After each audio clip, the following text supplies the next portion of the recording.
ഞാൻ ഇത് ആർക്കെങ്കിലും കഴിക്കാത്തവർക്കുണ്ടെങ്കിൽ അവർക്ക് കൊടുക്കാൻ പോകും. കടപ്പാക്കട നേരെ വരുമ്പോഴത്തേക്ക് ഈ അമ്മ ഇവിടെ ഇരിപ്പുണ്ടായിരുന്നു. അങ്ങനെ ഞാൻ കണ്ടപ്പോഴത്തേക്ക് അമ്മ അടുത്ത് ചോദിച്ച് ഒരു പൊതി ചോറ് വരുമോ, പേയ്മെൻ്റ് അയക്കാൻ എൻ്റെ ഗൂഗിൾ പേ ഉള്ളൂ, അമ്മയുടെ ഗൂഗിൾ പേ ഇല്ല, അങ്ങനെ പേയ്മെൻറ്റ് ഫ്രീ ആയിട്ട് തരാമെന്ന് എൻ്റെ അടുത്ത് പറഞ്ഞു. അല്ലേ, അങ്ങനെ പറഞ്ഞില്ലേ? നാളെ തന്നായെന്ന് പറഞ്ഞു. അപ്പോൾ അങ്ങനെ ഫ്രീ ആയിട്ട് എനിക്കൊരു പൊതി ചോറ് തരാം, നാളെ കൊണ്ട് പേയ്മെൻറ്റ് തന്നായെന്ന് പറഞ്ഞു അല്ലേ? പക്ഷെ ഞാൻ ഈ മൊത്തം പൊതി ഞാൻ എടുത്തില്ലേ, സന്തോഷമായി. ഇതിപ്പോൾ നേരത്തെ വീട്ടിൽ പോവാം. അത്രയാണ് ഒരു പൊതിയുടെ വലിപ്പം വരുന്നത്. ഒരു 2 പേർക്ക് 3 പേർക്ക് കഴിക്കാൻ പറ്റും. ആ ഒരു ഇതിലുള്ളതാണ് ഒരു പൊതി വരുന്നത്. അപ്പോൾ എല്ലാവരും മാക്സിമം വന്ന് ഈ അമ്മയെ സപ്പോർട്ട് ചെയ്യുക. അമ്മയുടെ പേരെന്ത് വരുന്നത്? ശശികല. അപ്പോൾ ഞാൻ ഒരു പൊതി ചോറ് കഴിച്ചപ്പോഴേ ഫ്രീ ആയിട്ട് തന്നൊരു അമ്മയാണ്.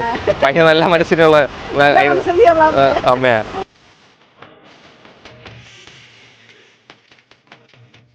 അമ്മ ഇതിരിക്കട്ടെ. ഓക്കെ, പോയിട്ട് വരാം. സന്തോഷമായി. നാളെ വരും. ഇത് കഴിഞ്ഞിട്ട് എന്നെ ഫോളോ ചെയ്തേക്കുന്ന അവരും വന്ന് അമ്മയെ സപ്പോർട്ട് ചെയ്യും. ഓട്ടെ. ഓക്കെ, ശരി. ഞാൻ ഇത് ആർക്കെങ്കിലും കഴിക്കാത്തവർക്കുണ്ടെങ്കിൽ അവർക്ക് കൊടുക്കാൻ പോവാം. പോട്ടെ, ശരി, പോയിട്ട് വരാം. മോനെ എപ്പോഴും കൊണ്ടുവരുന്ന എനിക്കറിയാം. ഇന്നലെ ഒരാൾക്ക് ചോറ് കൊണ്ടുവരും, നിങ്ങൾക്കെല്ലാം കൊടുക്കും. അമ്മയ്ക്ക് തന്നില്ല, ആരും തരുന്നില്ല ചോറ്. ഇതിപ്പോൾ ഞാൻ ഇവിടുന്ന് ഒരു അമ്മയുടെ മേടിച്ചോണ്ടിരുന്നത്. മോൻ കൊണ്ടുവരുന്ന ചോറ് നല്ലതാണ്, ഞാൻ കഴിച്ചിട്ടുണ്ട്. വിശന്നിന്നേതാ?